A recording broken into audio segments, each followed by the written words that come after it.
Welcome to the Youngpreneur podcast, a show for young and aspiring entrepreneurs who want to start or scale their own business.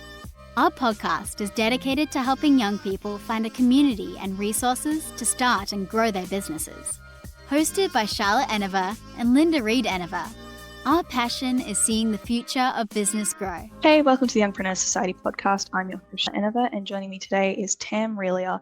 Tam, could you please give us a little introduction to yourself and your business? Yeah, sure, Charlotte. Thank you for having me on your podcast. A little bit about me. I moved to Australia 21 years ago from India to study my bachelor's degree, and the plan was to complete my degree and go back home, but it's been 21 years. I'm still here. So obviously that shows my love and dedication for this country. What I do now is I've started my own business called Sense and Solutions. So I'm the founder of Sense and Solutions, where I empower women businesses understand their financials. And when I say understand their financials, to provide them financial literacy in running their businesses. So I focus mainly on small businesses and young entrepreneurs, and also people who have been in the business industry for more than 5 years, so within the range of 5 to 10 years. So how I look at it is I help them understanding their money psychology, not just the numbers. So there's a lot of emotions involved when we talk about money in our businesses and even in our personal life. So my work revolves around the psychology as well as the outcome of it, which is the numbers at the end look at.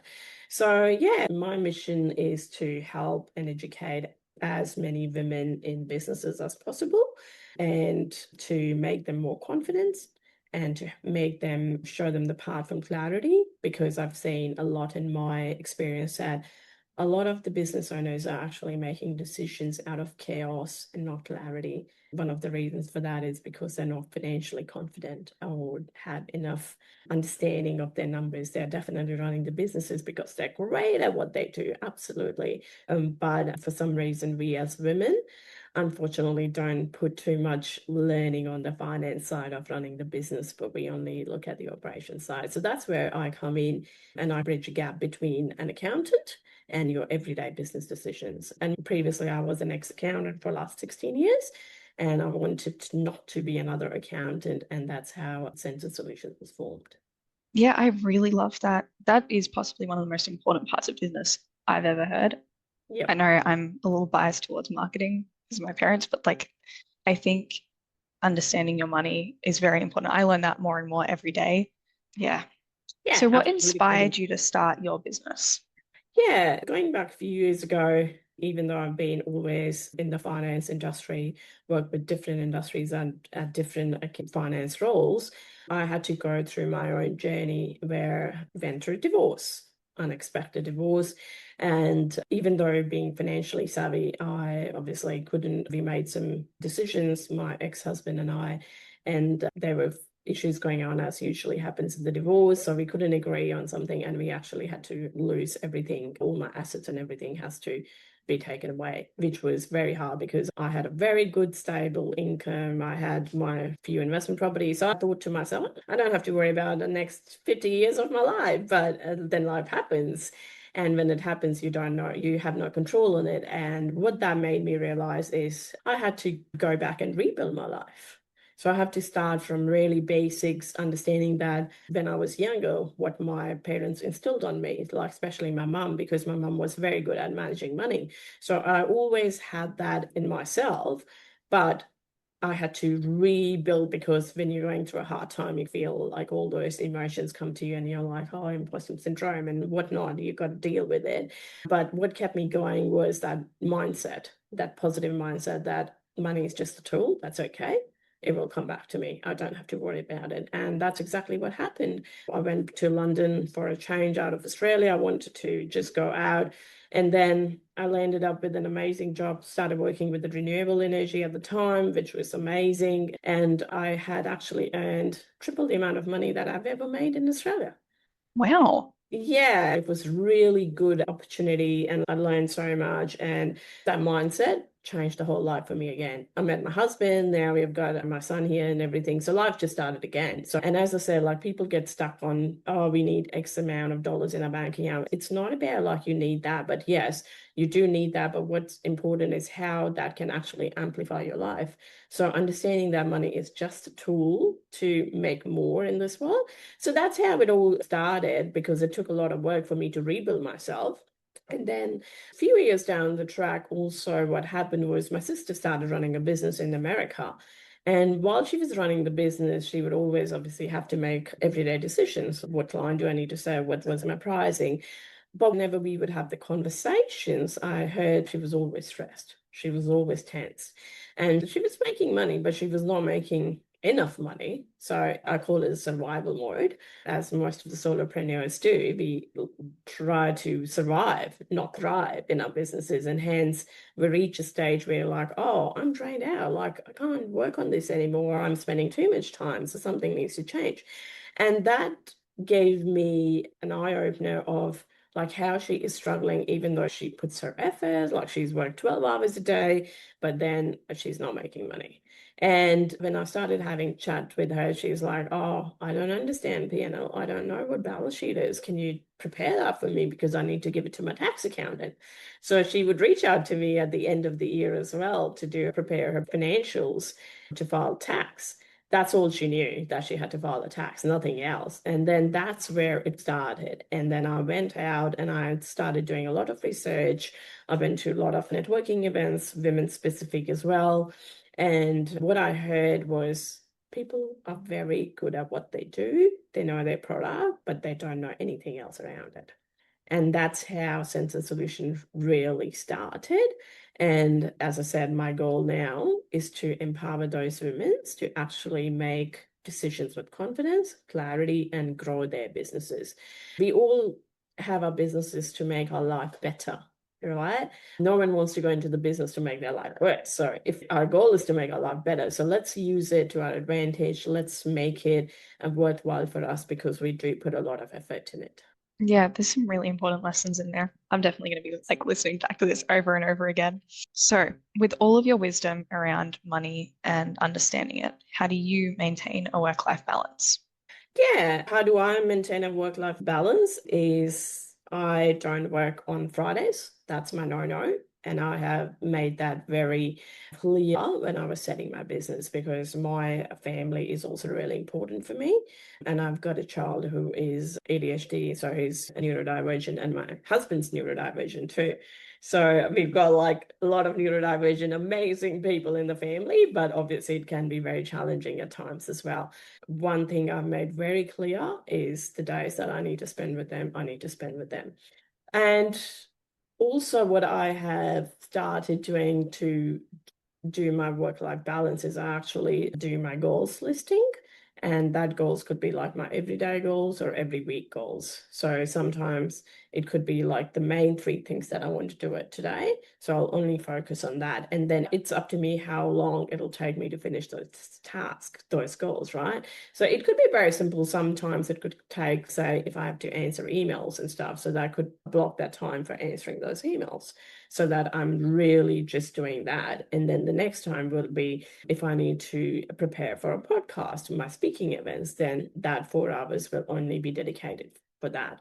So I think there was a lot of understanding around the importance of money as time as well, which kind of gave me a lot of clarity. Okay, if I have 6 hours in a day, how can I use it to my best productivity? And of course, like we go off track and get distracted and all of that. Another thing that I've recently started, and it's been working for me, when I'm really involved in a task that I really want to do, I actually put my phone away. So there's no distractions for me, and I'm actually focusing on that task. And when the task is done, then it's all my free time, whether I need to spend that with my family or if I need to do my own professional development.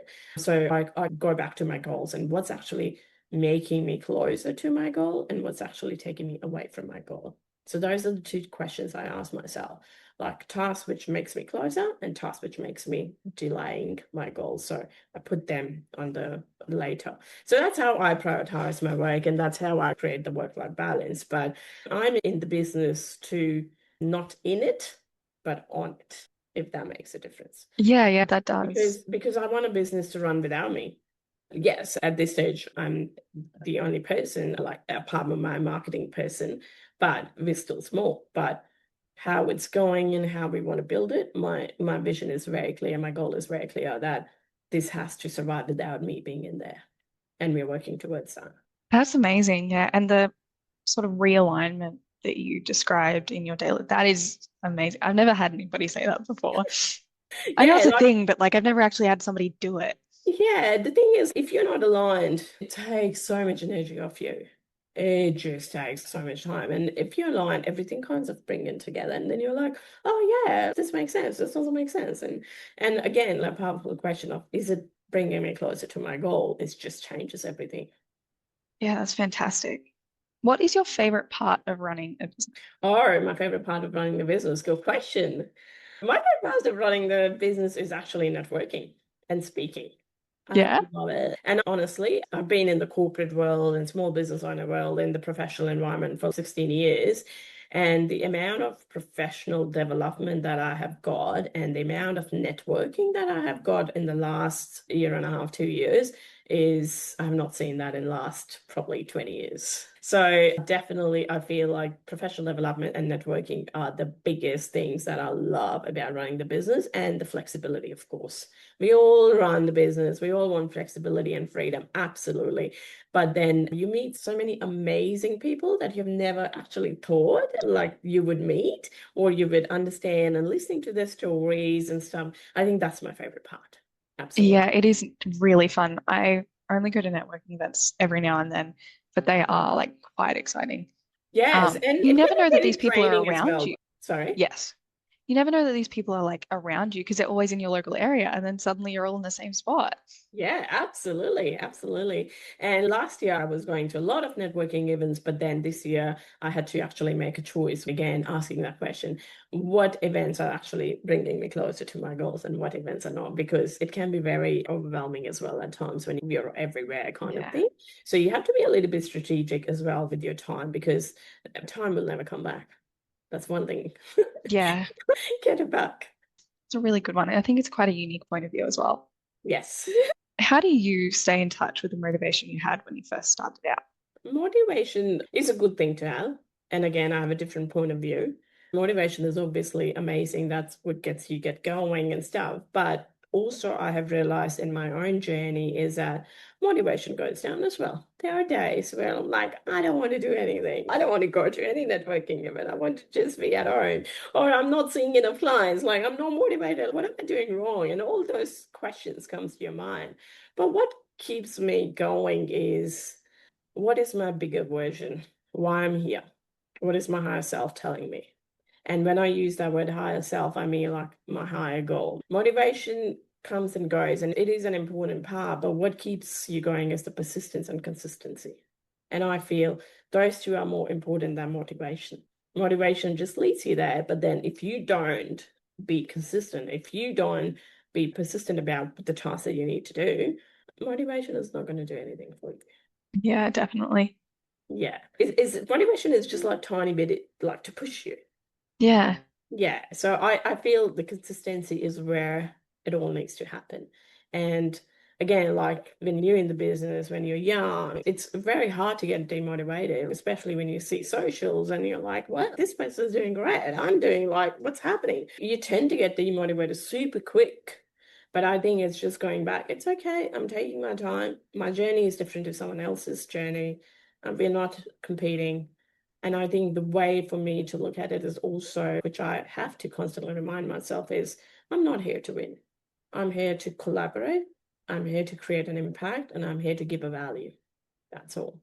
And it will come. It'll just come. It takes time. Like, I'm building a legacy here. Legacy doesn't build in 2 days or 2 years. Yeah. It takes time. So I think have a higher goal that you really ask your why.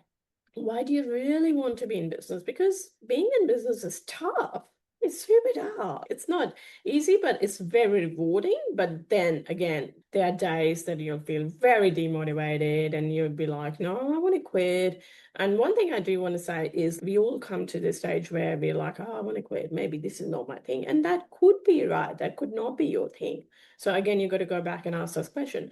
Okay, is it making me happy? Is it joyful to me to run a business, or is it actually draining the energy out of me? And if it is draining the energy out of you, then the answer is that this is not your cup of tea. And if it's bringing you joy, that is your cup of tea. And then you need to keep going and keep going. And I'm sure you would have heard that before as well from a lot of people. And I was reading a very interesting article which highlighted some of the really important points of being a business owner. And one of the point was you don't focus on an effort and time economy, you focus on a result economy. And what that means is you focus on getting the results. You don't focus on, oh, I've spent so much time on my business and nothing's happening. No, you're just going to focus on your result. You need to see, Yeah. I'm doing this because I'm going to get that result. That's a much better way to look at it. Yes, because otherwise you'll be like, oh, I'm so drained. I'm spending 12 hours on this business and it's not giving me enough revenue. It's not giving me enough profit. But no, what's your result? You need to focus on your result, not just the calculated numbers. Yeah. Yeah, I think that's a really great way to reframe it. Yes. How do money behaviors and patterns influence everyday financial decisions in your business? Yeah, it's funny. People think that all those money habits that you have in yourself, that you have built since you were a little child, has no impact on you when you have your own business. But people don't realize that it actually has everything to do when you're running a business. So giving you a simple example of me, right? How it affects me. When I was growing up, I always had a very positive relationship with money. So my mum was always very good with managing money. And I still remember it was so funny. At that time, it was all cash. So we had physical cash. And my mum would bring money from the bank account and I would be like, oh, can I count it? Can I count it? It just made me so much happier counting the money. And I'm like, I was such a weird child, right? But what? People get joy with toys and stuff. And I was like, why am I getting joy with money? Just counting it. It's not even my money. So that was weird. But what that taught me was like, how to save money. It taught me how to invest money. It taught me how to have that positive relationship with money. So even though in my life I went through the downside of losing everything and then rebuilding, but then what kept me going was that mindset that it's okay. Money will come back and it is just a tool. It's not my end goal.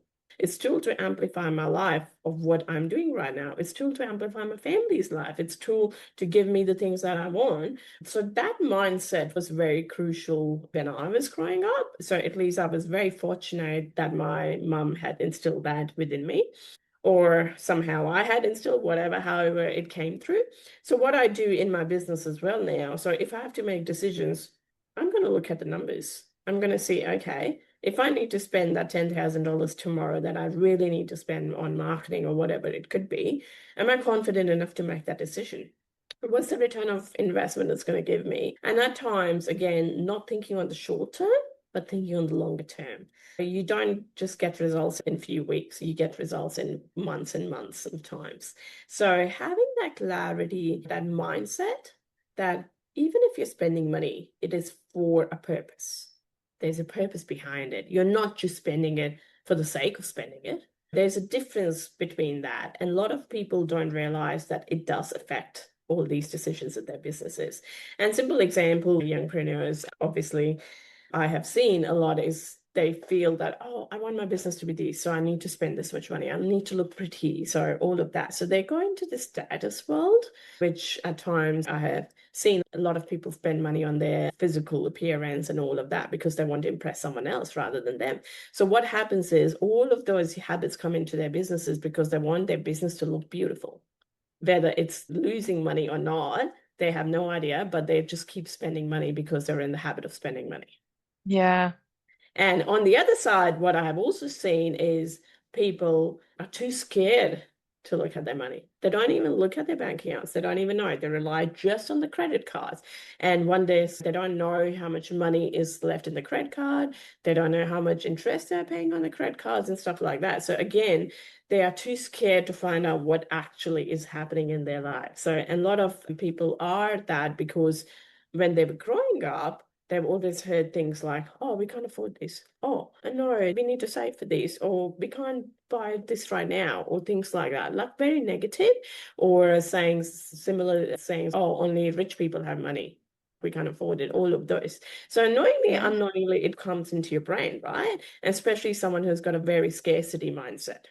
And then they come into the business world, they don't even look at their accounts. They don't even know how much money they are having. They don't even know if they're making profits. They don't even know where the money is spent on.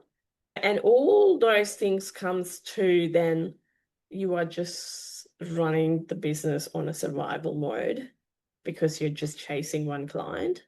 And then you feel, oh, if I get one client, that's fine. I'll have enough for next week or next month to pay my bills. But what happens if that client goes away? So Yeah. that's why I feel all of those mindset shifts as a person flows into your business and also in your everyday life. It's not just your business. It's like we're dealing with money every day, whether we are a business owner or not. People just Yeah. need to be mindful. So I think for me, I was fortunate enough to have that great mindset around money that it's fine. It'll come back. I just need to do what I need to do. That's all. What value am I Yeah. creating? That's more important for me rather than having more revenue in my bank account. Yes, it is important, but when I'm teaching that, when I'm true to my value, I know money will flow. I'm confident with that. Yeah. I like that you're confident. I think a lot of people could learn from that. I know I need to learn that. But yeah, being confident in yourself and that, yeah, like you said, the rewards will come later. Yes. Yeah. Yeah. And And being like giving confident an that they will example. arrive.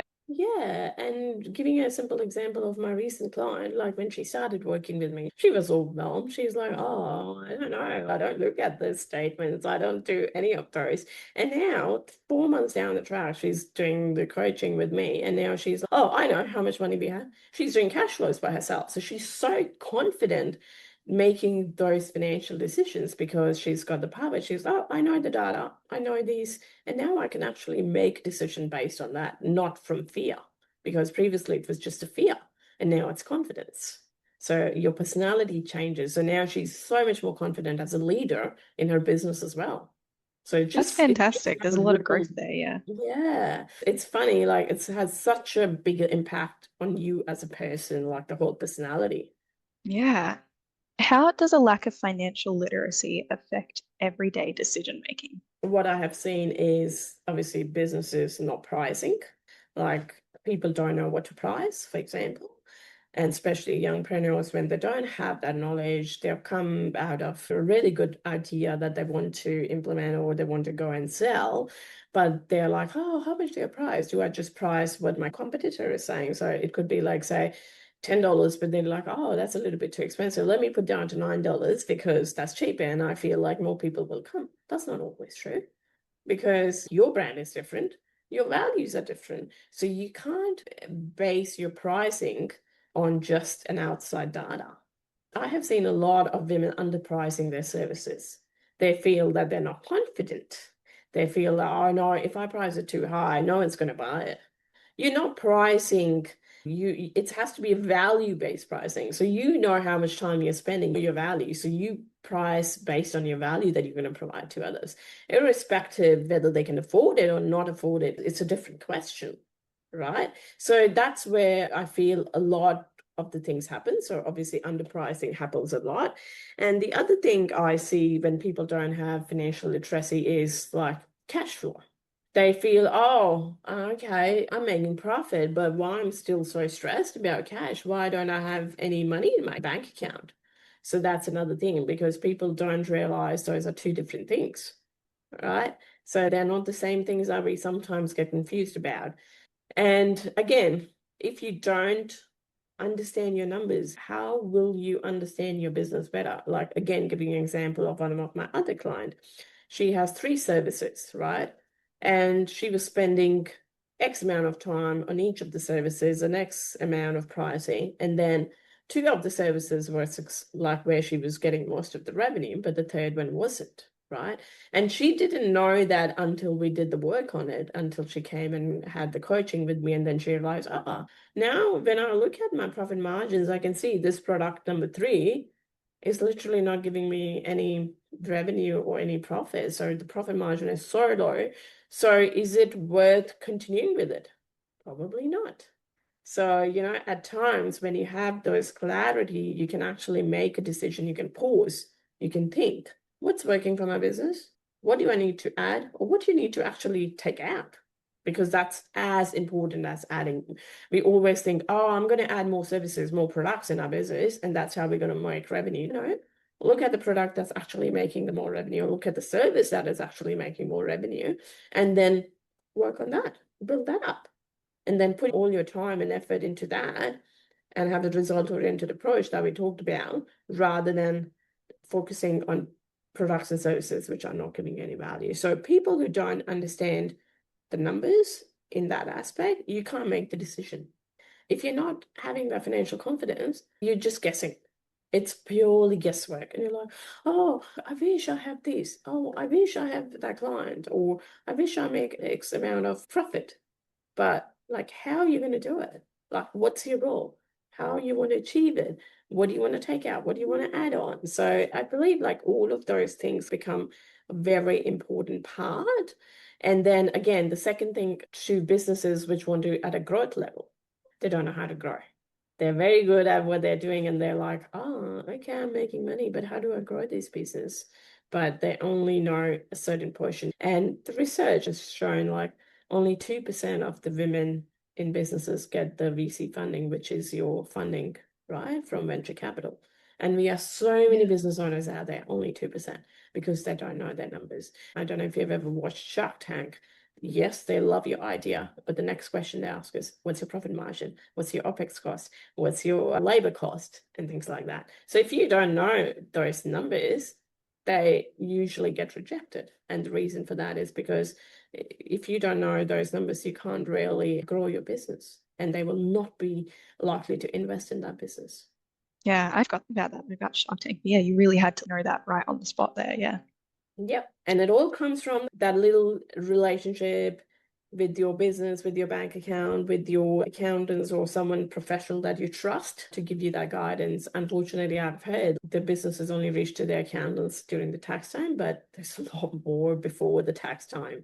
So I think you need to get the understanding before rather than reaching the tax stage, because by the time the stuff is done, because accounting is very historical. Yeah, definitely. Why do so many youngpreneurs confuse profit with cash? And how do you explain the difference? Yeah, good point. And I've seen that a lot. So in simple terms, what is profit? Profit is anything that is left in your business after you've paid all your expenses from your revenue, right? So profit tells you whether a business is working, right? If you have a loss, you can say that definitely it's not working. But what does a cash flow tells you? What does a bank account tells you? It actually tells you that you can breathe. You have the money. So a lot of businesses are profitable on books, but still don't have enough money. And why that is, and few of the scenarios that I've seen in my career is, for example, I'm selling you a service. I've recognized that as a revenue, and I've put my profit margins and everything. Happy days. In my accounting, yeah, I'm making profit. If you don't pay me for the next 30 days or 60 days, I don't have the money. I don't have the money to pay my bills. I don't have the money to pay my staff. I don't have the money to do anything. So where are you seeing right now? On paper, you're profitable, but where are you solvent? You're not, because you don't have the money. And with the cash, obviously, there's a lot of different factors that involve timing. When have you actually invoiced? When you have received? When do you expect to pay? Tax. A lot of different components. So I think people get really confused between the fact that, I'm profitable, I'm solvent, but they don't realize that, yeah, they can be profitable, but not necessarily solvent. If they have a loan, all the repayments are going to the loan. to the business line. So where is the money? So, that shows that they're not utilizing their profits correctly, which means that more needs to be done. For example, they need to look at their processes. They need to look at their systems. Are they invoicing on time? Are they collecting on time? Are they paying on time? Are they negotiating with the suppliers? Because if someone doesn't pay you next week and you're expecting it, but you need to pay, you lost. Like, you can't tell your employees, oh, I'm sorry, I can't pay you today because my supplier has not paid me. Those are the really practical things that comes to mind. So yes, profitable business is amazing, but you also have to be cash solvent. And to do that is very simple steps. Look at your cash flow half an hour a week. That's it. Like, you don't need to become an accountant to do that. You just need to understand, okay, when do I receive the money? When do I pay? What's left in my bank account? How do I manage next week? And the week after, and the week after. And then you just get a hang of it. It's just very practical, simple steps. And then you'll be like, oh, okay, this person is not paying me on time. This company is not paying me on time. Maybe I need to ring and call them and say that, please, can you pay me within the 14 days of the invoice that I have sent you? So those sort of conversations that you need to understand, and have that conversations with your suppliers or your customers and build that relationship, because we all go through those. It's never linear. It's always up and down. So we all go through, we all understand, and we're all here to support each other. It's just that conversation, if you have, and that knowledge, spending that time on your business and actually asking those questions will make a huge difference. Yeah, that is some great advice as a youngpreneur myself. Yeah, exactly. What mindset tips in relation to money do you have for youngpreneurs? Yeah, mindset tips. Yes, not chasing stuff. As I said, create value. It's definitely, and that will change your shift in your mindset. And especially for youngpreneurs, I also like, what I see a lot is, like, there's a lot of competition out there. We live in this world where it's everything, and it's so hard, and we get demotivated and all of those things that we have talked about. So just tell yourself, I'm in this at my own pace. I'm doing what I can do best. There's no competition here. Everyone's on a different journey. Everyone's on a different path. I'm doing best as I can. And I think you just say that. That's definitely one mindset shift. And when it comes to money, I think the first thing is looking at your personality. And I do a test on this money personality, which is so fun. I ask people to do these 30 questions and all, and then you see the answers and you're like, whoa, okay. And sometimes it's surprising, sometimes it's, yeah, you can tell easily. So understanding your pattern, your behaviors and your beliefs. So simple things like, I understood my pattern because I know, like, I had a positive relationship with money, but I have also my clients who were raised in poverty. They never had a good relationship with money. So the first thing was their understanding of themselves, self-awareness. They're like, yes, I know this is my pattern. Now, the question I need to ask, is this pattern helping me today? And if the answer is yes, happy days. If the answer is no, something needs to change. And that's when the change happens. So giving an example of my client again, so she was raised in poverty, did not have a lot of money. So she was always at a scarcity mindset. She was like, oh, I can't afford this, I can't do this. And then they started coming to the business, and they had a family as well. They made that decision, they started that shift in themselves, and now they are like, savings, investings, have a business, because their mindset shifted. They're like, we're not in scarcity anymore. We're in a growth mode, and we're learning and we're growing.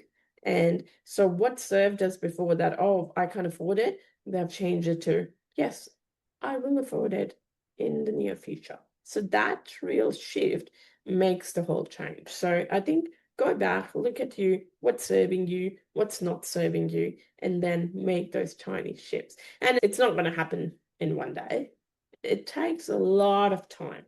It takes a lot of practice. I know a lot of people are aware of the Atomic Habits, and I love that book, right? 1%. And it applies not just to your living, like your physical, it applies to your money habits as well. Start saving 1% of your revenue, of your income.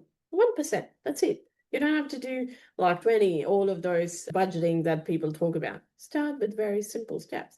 So in my work, I also use a profit first model. That's where I teach business owners to have these mindset shifts. So what it happens is every time you receive a revenue, you put 1% to tax, depending on what your stage is. If you have nothing, like for example, a youngpreneur, I would say start with 1% of your profit. So take your revenue, put 1% away, take your revenue, and then put another percent in another bank account, not the same bank account, different bank accounts. So you have a bank account for profit, you have a bank account for expenses, you have a bank account for tax, you have a bank account for your owner's pay, where you pay yourself. So start transferring money into those accounts and you will see the change in your behavior. So a very simple example of that is if tomorrow I need to spend, say, $5,000, I'll go and check my expense account. Do I have $5,000 to spend that? The answer would be straight away yes or no. And I can make that decision very clear. And then if I don't have that much money in my account to spend that, then the next question is, how do I get that money? What do I need to do? Do I need to go and maybe sell a couple more of my services or products, so increase the revenue? Or can I go back and actually have a review of all of my money that I have spent in the last 3 months and see where I've actually spent a lot of money, which is not necessary at this point of time because you're young, you're learning, you're growing. You don't have a plenty of $1 million sitting in your bank account.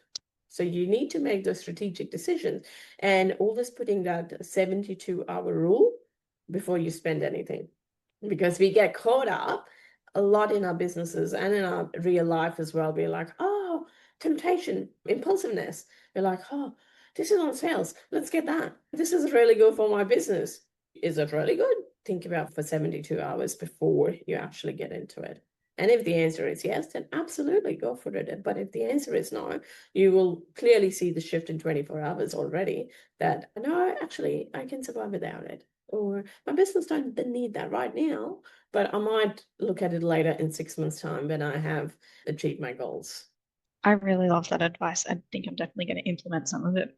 Yeah, Like it's very soon. amazing. And that's one of the biggest mindset. Know yourself, have your self-awareness, and then do these simple acts. And I don't know if you've heard of Parkinson law. Parkinson law says when we have money in one account, we just think, oh, I've got $10,000, I can spend $10,000. No, you need That's to pay exactly what I tax. used to do.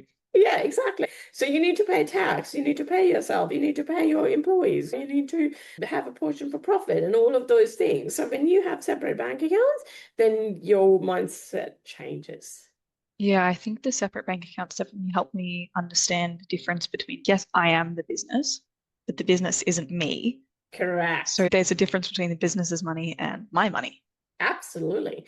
And again, this is a very good point because a lot of people, like whether youngpreneurs or even who are in businesses for a long time, they mix their personal expenses and also their business expenses all together. And they don't realize that a business is a legal entity. It's a separate legal entity. It's not you. So keep it separate. Don't get the two together. And there's a lot of benefits of doing that because I've seen like when businesses down the track, they need to sell. If they have mixed everything together, their valuation goes down. Yeah. So they're not able to sell as much because they're like, oh, my accountant didn't say anything. Yes, your accountant will not say anything until you ask the question. And it's about teaching business owners asking the right questions to the accountants as well, because a lot of time they don't. Yeah, that's really good to keep in mind. Yes. Was there anything else that came up along there that you wanted to discuss? I think one thing I would do like to say is when you're building those little small habits, just look at 3 numbers in your business. Just look at your cash flow. Very simple. Look at your revenue and look at your profit.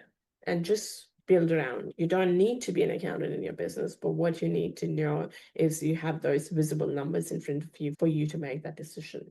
And don't be afraid. We all feel overwhelmed with money, and then we have a fear or a shame. Get those feelings out and just feel like you are here to serve a purpose, and there's a lot of support there. And just reach out for support because sometimes you just need that mentor, especially when you're growing a business and when you're young. So I really feel like having the mentor is super critical, and a paid mentor, not a free mentor. Yeah, definitely. Free mentors The are paid good, ones but tend to know their stuff. when you pay for someone, like Yeah. you are investing yourself. Yeah. And when it's given away, I'll read it when I have time. Yeah, definitely. And I can see there's a lot of difference between, of course, people are obviously willing to give their stuff away for free if they really like you or there's Yeah. some kind of reason behind it. But if they understand their worth, they're going to be like, they're going to want that exchange from you. Yeah. And one thing I would like to ask you probably is what is your biggest challenge when it comes to money in your business? My biggest challenge when it comes to money in my business is deciding what to make money off of for me. So what do we price as something that is saleable? Yeah. Yeah, Yeah, because it's yeah. looking at what is actually valued at this is a passion project for me, or what is valued at we should sell this. Like, the Yeah. planner, it's a book. You're buying a book. Yeah. That's something that is a physical copy that would be sold to you, but just wisdom that everybody that comes on the podcast, you don't have to pay for it. I'm not going to pay you for it. You're just sharing it out of the goodness of your heart. But there's something that comes out of those free experiences. Like there's more traction for my business, there's more traction for the guest business quite often. So Mhm. yeah, I think my struggle is mostly making those decisions on what to price as a And saleable how do product you or service. overcome that? I tend to overcome it by, of course, I'll go and find a paid mentor somewhere usually. I tend, as much as my parents are business owners, I tend to avoid going straight to them for a lot of things because, of course, co-founder with my mum, but I'm not going to go to my dad for like a business coach because he is my dad. Of course, Yeah. not trying to Yeah. blend those family lines, but he's going to give me advice that is entirely biased. But if I go and find an unbiased, or at least as unbiased as possible, Yeah. coach outside of that, Yeah. then they tend to help me overcome it because I'm still learning. And of course, I can Google stuff, but I Yeah. like to have somebody that tends to actually know the business Yeah. and understand it. And we overcome that together by discussing it. And of course, when I do look at things with my mum as my co founder, like we've already got all of this data from what her clients would pay for. And sometimes I work through her business so then we can see what they would like from Mhm. me, what they've already asked for from me, Yep. and then we can turn that into a service here. And there's another thing, a very good point that you've just mentioned as well, is also another thing to look, especially when it's pricing. Pricing is never a set stone. You always revise it. You always look at the data, you look at the reactions. You might think, oh, I'm going to price it at $100, but people are probably ready to pay $1,000 for it. And you Yeah. don't know until you actually get it out. And vice versa. You could have priced it for $1,000, but people say, oh, I don't see that value, but it could be. So pricing is a game where it's like trial and error. So you just feel, you do, but as long as it's supported by data, you're not just making numbers in your head. You have a concrete data, or as your mum supports you and she's a co-founder and stuff. And good point is like going outside of them, because I feel like that is crucial, even though you have amazing parents supporting you and stuff. But I think having that unbiased decision are absolutely amazing. Yeah, good. Yeah, it definitely helps. Thank you. Thank you for Sorry. asking me that as well. I've never had somebody like ask me a question before. Yeah, because as I said, this is what I love to do because, like, in my business as well. So my goal is actually to have those youngpreneurs, like, who have just started their business or thinking of starting the business, giving that all skills and knowledge beforehand, because you don't want to just look at your numbers when you're stressed. That's the very sad Yeah. part of it. You want to learn all of it beforehand. And the younger generation is, I love like how you guys are young entrepreneurs at such a young age. That was my dream when I was 16, but I did not had anything, any knowledge. There was no Google, there was nothing at Yeah. that time. So I was like, I don't know, like I just have to read books, that kind of thing. And like the knowledge is so much out there, you can easily go and do what you wanted to do. But back then, when I was growing up, it was not that easy. We had to build a lot of knowledge. We had to go to certain schools. We had to go to a business school. We had to do these. We had to do that. So there was a lot of effort that was required at the time to become a business owner, which right now it's so much easier. And I'm Yeah. not saying the journey is easy, but what I'm saying is it's easier to become one because you can reach out to the whole world through your social. We've Yeah. never had that. It's such a great opportunity. I would like to thank Tam Relia for joining me on this episode of the podcast. I'm sure our listeners have taken away many lessons and insights. I know I have, especially from you. I also want to thank our listeners for supporting the podcast, as always. And you can find more about Tam and her business at senseandsolutions.com.au. Thank you, Charlotte. Thank you for our amazing conversation. I had a great time. And if someone needs to reach out to me, please feel free to contact me via my website or send me an email on trelia@senseandsolutions.com.au. More than happy to just have a conversation. And one thing I do want to close this session off with is just don't be scared. Face your fears. It's okay. Like, we have built all of this. We were never born with it. So we build the confidence here. So don't feel overwhelmed, embarrassed, or have any shame around your beliefs or your past. So just take an action and face your numbers. That's all I would like to say. That is amazing. Thank you. I love that outro from you. Thank you for listening to the Youngpreneurs podcast.